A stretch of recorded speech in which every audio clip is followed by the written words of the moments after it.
Hey, Composing Gloves here, and today we are going to be looking at the trash module in Trash 2. And that was kind of weird, but here we go. So I have a little loop here prepared to show you the amazingness of this module. Now, that clicking that you hear is the wonderfulness of asymmetrical distortion. Something is not quite on the zero crossing point. Every time I move my cursor, it moves it and causes it to click. So I'm going to just play for you this loop. The two things that use Trash 2 that we're going to be focusing on as far as a thing are going to be this sound right here, this line, and this series of this little riff right here. So here it is.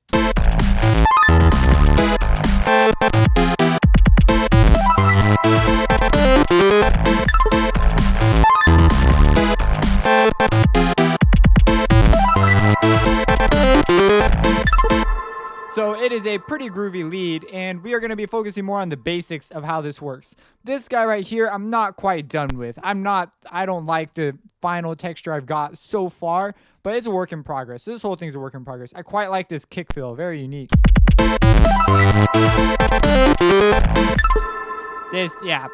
I dig it. I like where it's going. So that is called, now that clicking from when I move is caused by existing instances of trash, and I just kind of deal with it while I'm working, but we'll go ahead and disable those for now. I believe the other one's on the fifth instance. No, it's on this one. Here it is. So you see it's gone now. So that's what was causing it, is the Waveshaper. So let's go ahead and take a look at this Waveshaper. Now what I have set up here is I have a sine tone, and it's being generated by Citrus, if you want to know the VST I'm using to make the sine tone, and it is Citrus 5 in my particular template. And if I come in here, I have a Waveshaper that will show us what this Waveshaper does. Now, this Waveshaper is a little bit tricky. It's a little dicey. It's not like the Fruity Waveshaper. The Fruity Waveshaper is different in the way that it interprets things. So this one took me a little bit to wrap my head around, but it wasn't too hard. This point right here is the zero crossing point. So if you make a line on the, so let's talk about what a Waveshaper is, okay? So you've got a signal, right? Some input signal, maybe it's a guitar, a bass, a synth. You can use this to generate what's called non-linear distortion, meaning that you could put curves in it. It's not based only upon a line. Right now, it's actually linear. Anything that's got like, that can be graphed as a line is a linear thing. If it's got curves or something, no longer linear. So what does this mean? Well, what happens is a signal comes into a Waveshaper, right? So it comes in, and then the Waveshaper will distort it according to the shape that's in the Waveshaper. I don't know. I don't completely understand how this thing works. Waveshapers are sort of a mysterious thing for me. I understand like a general principle of how they work, but essentially this guy right here in the middle is the zero crossing point on your waveform. So on our sine wave, it's this point right here. This where this white line is, that's essentially the zero crossing point. And DC offset is when a signal's average, a signal's middle ground is not centered on this ground. And when that happens, it's actually offset. It's a little bit up or a little bit down. And that causes, and then FL, whenever I move my cursor, for whatever reason, it triggers this and it has to reposition it to center. And that's what causes the clicking when I have it on, because I'm doing distortion in a way that actually moves that average around. And so the DC filter will fix it but I'll still get clicking and stuff. It's this weird deal. Okay. So and that's the same with the Fruity Waveshaper. Now, in the Fruity Waveshaper, the zero down here is sort of like what this is right here, but they're still different. If you wanted to make a gate with this one, it's a little bit different. So let's back up. Let's make it a little easier. So signal comes in, and it reaches this shape, and this shape changes the waveform. And to make it simple, this point right here, I don't know how it does it. Or maybe it's really simple. I just don't know enough DSP, but this is essentially the center point. So if I move this around, I will be affecting the zero crossing value. So check it out. I'm going to put another point here, and we're going to watch this zero crossing, the frequencies that are in that range change. You see the line that shows up right there? That is represented by this. Now, what's going on? Well, a signal comes in, and the signal that's right there is being shoved up and down. This actually, if you actually hear higher harmonics, it sounds like a square wave because it's a straight line. So it's adding in those harmonics. And what's significant about this is it takes that point right there and it remaps it. And as a result of remapping it, you actually get additional harmonics. It's non-linear because if you push this signal harder, it will respond differently. See, it almost goes away if you push it really hard. If you push it really soft, you almost can't even tell it's there. Why is that? Well, as it comes in, the input will reach different parts of this graph, and therefore the wave shaping will be shoved in different ways, giving you different harmonics. So I don't know why I was doing like this weird dance thing, but as you give it an unusual shape, it will remap differently. And this is important because what is at that zero crossing is typically, that's the part where all your harmonics, overlap, right? So that part is going to often affect the higher frequencies as well as the low frequencies, giving you some pretty extreme timbral changes. But the low frequencies are more easily grabbed by these outer guys. Now, so let's talk about a little bit about the controls. If you right click a point, you can remove it. If you right click a curve, you can reset it. So if you have a bunch of things, if you put a bunch of things in that you didn't mean to put in, you can remove it by the one you selected, which will be yellow, or you can clear all. That'll reset your entire curve. Maybe you got something crazy. You have these zoom functions that allow you to zoom in on like the different corners of the Waveshaper, or you can zoom in as a whole. Right now, so this is basically the zero crossing point.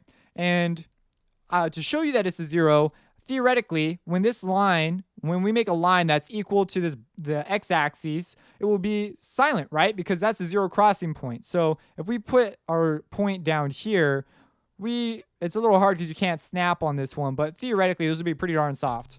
And you can see there's our input, but there's our output. So it's being remapped to the zero crossing, and that pretty much gets rid of the signal. If you go the other way, we actually invert the signal. So we're going to leave it like this.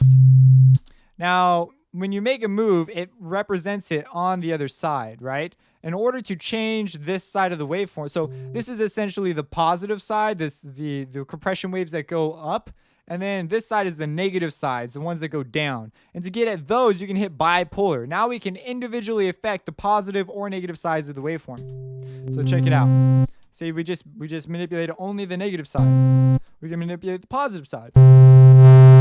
And you can get some really, really cool shapes. So now let's do some more basic wave shaping so that we can wrap our head around what are the possibilities here. Right now we're looking at one tone, right? If we send in a complex series of harmonics, how is that interpreted by this Waveshaper? Well, the parts where the harmonics overlap, which will tend to be the zero crossing, will be right here. So this will actually oftentimes end up controlling the higher frequencies in this Waveshaper. It's just a confusing thing. The best thing is just to really begin practicing and learning how this thing works. I have looked pretty hard for an explanation somewhere on the internet for exactly how these things go down. So if you're that person who has that knowledge, I would deeply appreciate it if you explain this thing, but for real.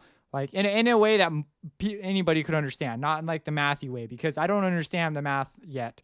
I'm working my way up there. Now let's just do some more wave shaping. So we know that this will give us a result of 0, and this will. And so if we bring this up, it'll do that. So as our frequencies get larger and larger, they will be pushed up more and more and more, and faster and faster. If we go the other way, this should actually be pretty quiet. And you can hear that it's actually pretty quiet. And now right now we're dealing with just a sine tone. Another option you have here is you actually are able to change the bevel or the curve, whatever you want to call it. You see that you have this little handle you can grab to adjust what's in between 2 points. And so you can actually change that. So right now it's in linear mode. If you right click, you can go to tension, which gives you a bevel curve. And you have square, triangle, sine. And so you can create really crazy shapes to remap stuff to. So it can sound just really wild. And you sort of have to just mess with it to get a feel for what they'll sound like and under different circumstances. Because remember that the way the spectrum, what ends up here could be very different than what ends up over like on the outer edges of your waveform. And it also depends on your pre. So you got to be aware of that. Now, one other thing is on stairs. I hear this all the time. See, people do something like this and they play it. And in this case, where's that? They say, oh, that sounds like a bit crusher. And for like plugins, it's like that's not really a bit crusher, not a true bit crusher at least. It has other things like this does additional things just a lower bit depth would not do.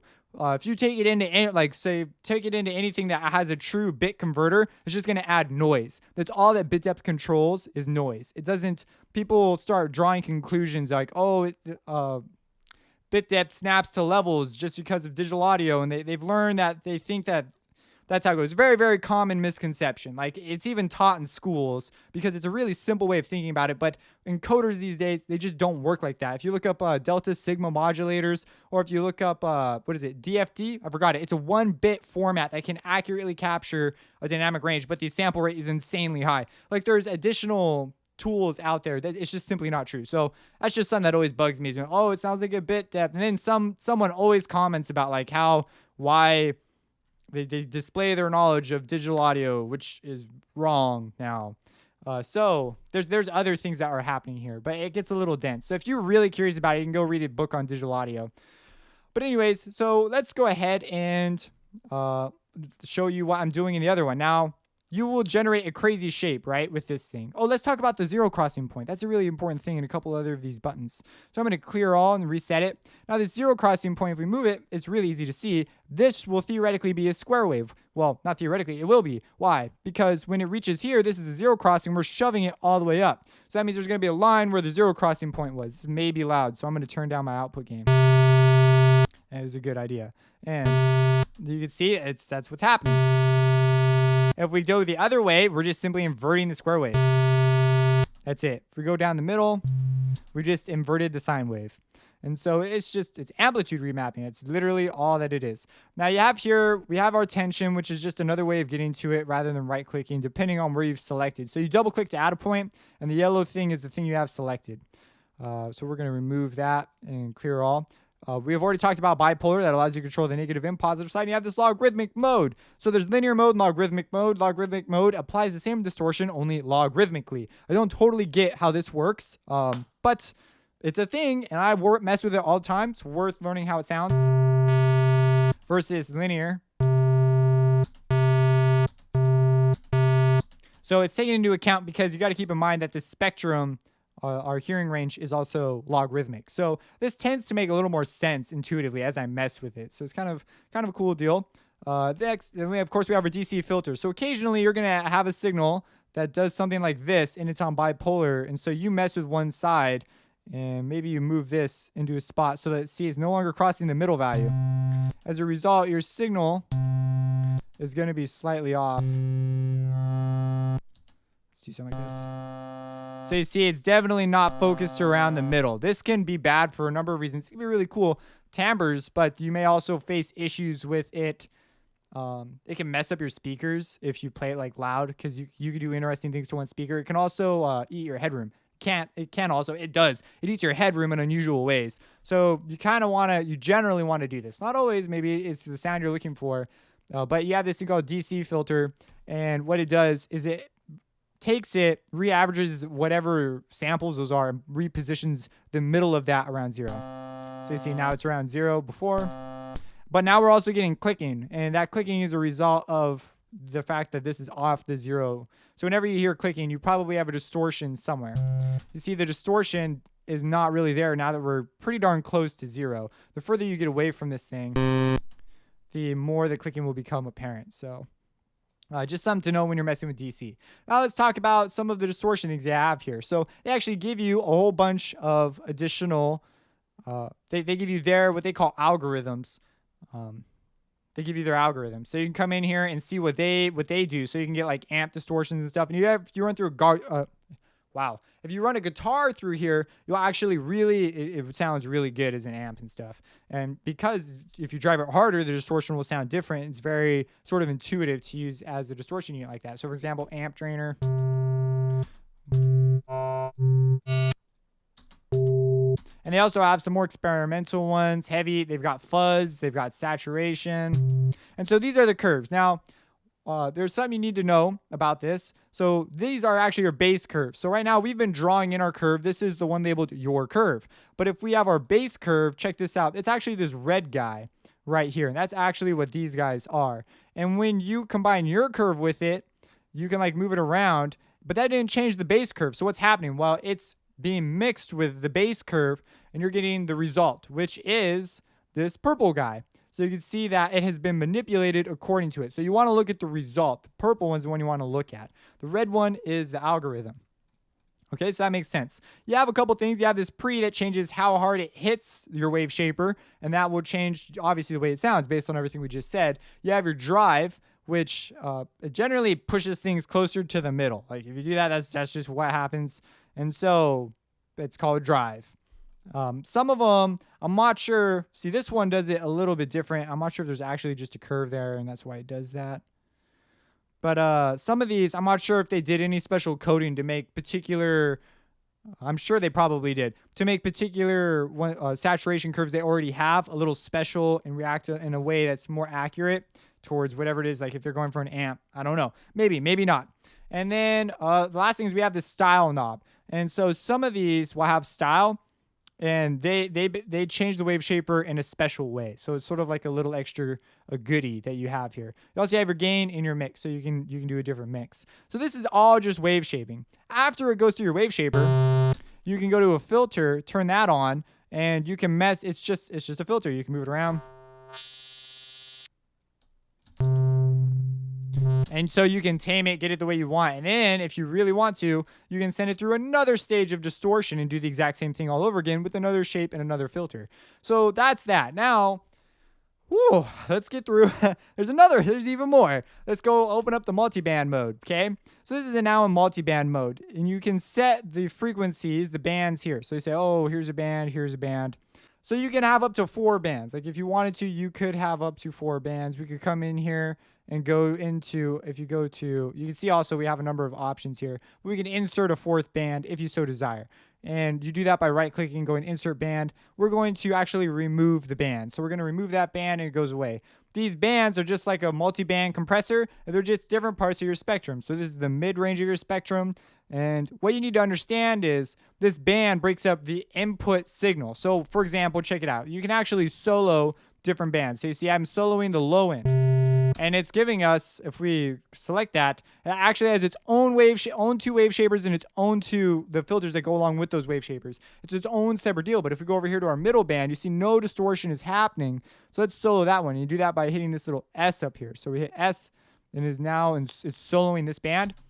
And you see that frequency has been filtered out of our band, but there's no distortion happening on that range, so we don't hear it. So what it does is it takes the input, puts it in each band, filters out whatever is not in the input there, and then it distorts that and puts that distorted piece in that part of your spectrum. So you can mix distortions like that, if that makes sense. I'll say it one more time. Here are your 3 bands, right? Each band receives its own input. So this band's got its own input. This one has its own input. And this one has its own input. But in these 2, the frequency is too low. So you can see it actually gets filtered out according to, you can see it visually. So here, look at, here's the frequency. It's way over here.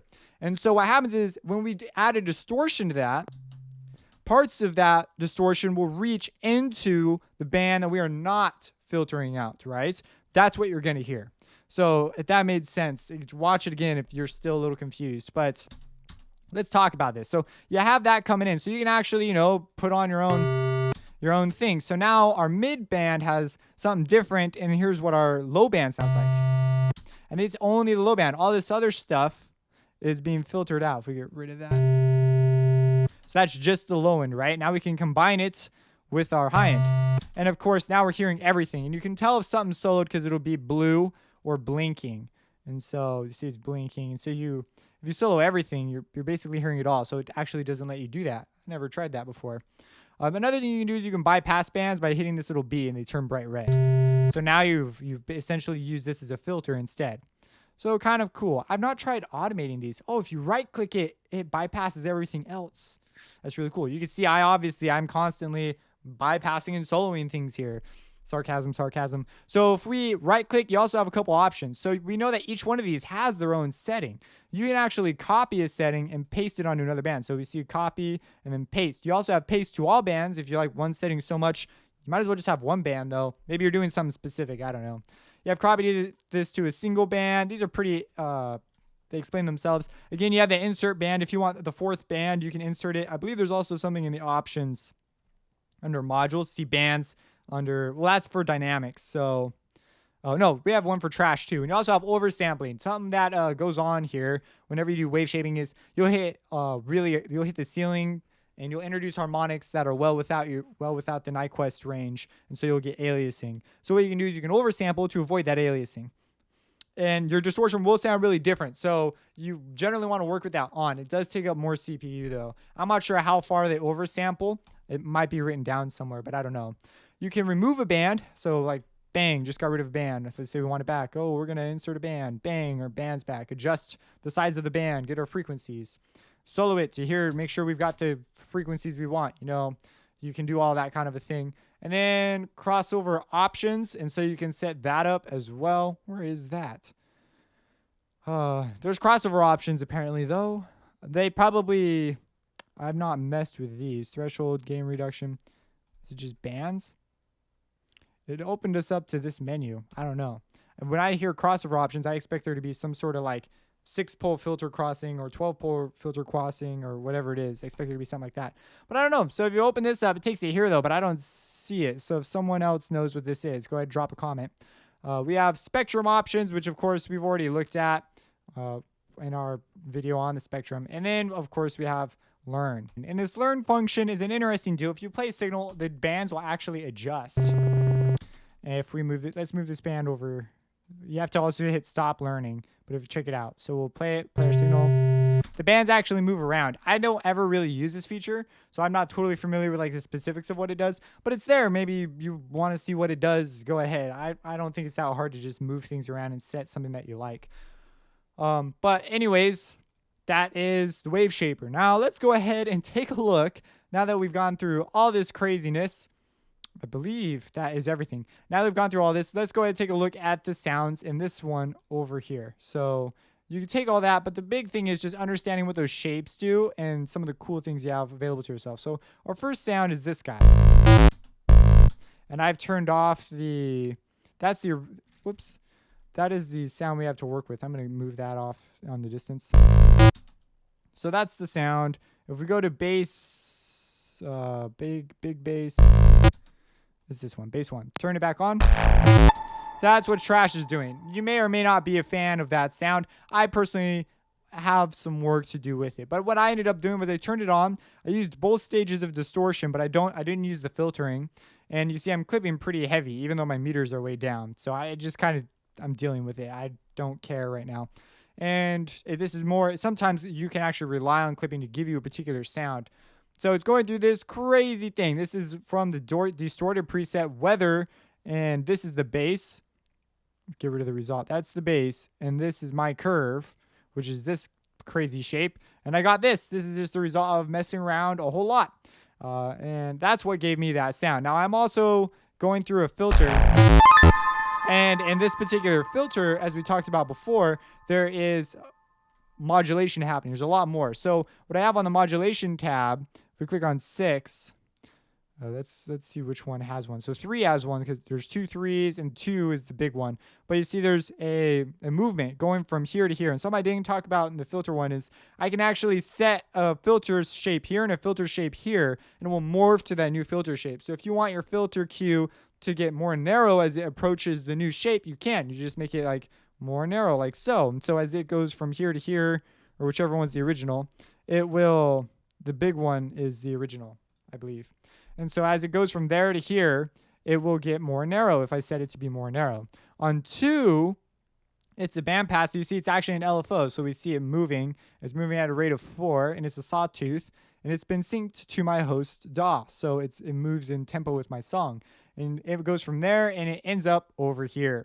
And it is also affected by the shapes we put here. So all your notes combined together can give you a really interesting sort of movement, shape, an interesting moving responsive timbre. So that's what I did with this, and I got that sound. It kind of fit the way I wanted, and I have a variety of other things happening that maintain interest. The original sound, as you heard, and some that probably I could go back and mess with, and the bandpass filter probably needs to be touched as well, is this sound. And that sound is coming from, now I have an EQ that looks like that, so there's a lot of boosting going on.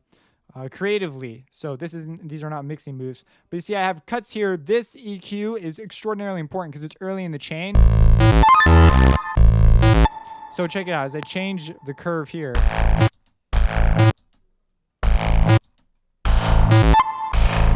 So that's a pretty significant thing. This where the line is shown is always a really hot spot. So let's go ahead and talk about. So if we play it, it's just showing you the harmonic, or the not the harmonic, the note. All right, so let's talk about. That's the original sound that I went with. Now let's come over here to the other one, which is this guy. Dun, dun, dun, dun. And it's already sort of a groovy thing, like do do do do do do do do. And what I did was I wrote this like thing, a bigger thing. And if I play this, sounds like this.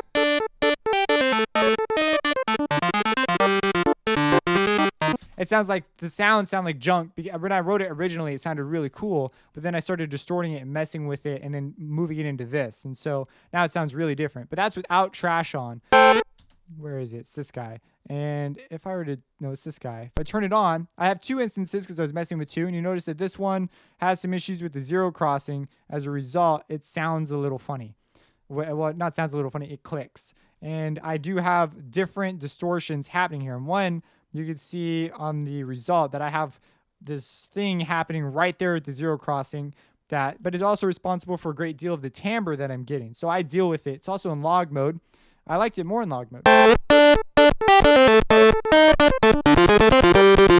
So you hear the clicking, but it's sort of like, I kind of like it. It's almost like a pluck sound almost, but I don't know if you'd call it a click sound or whatever, but you get that. And at the end of the day, when I combine those in with the rest of the sounds, which are not really using trash too, it sounds pretty cool.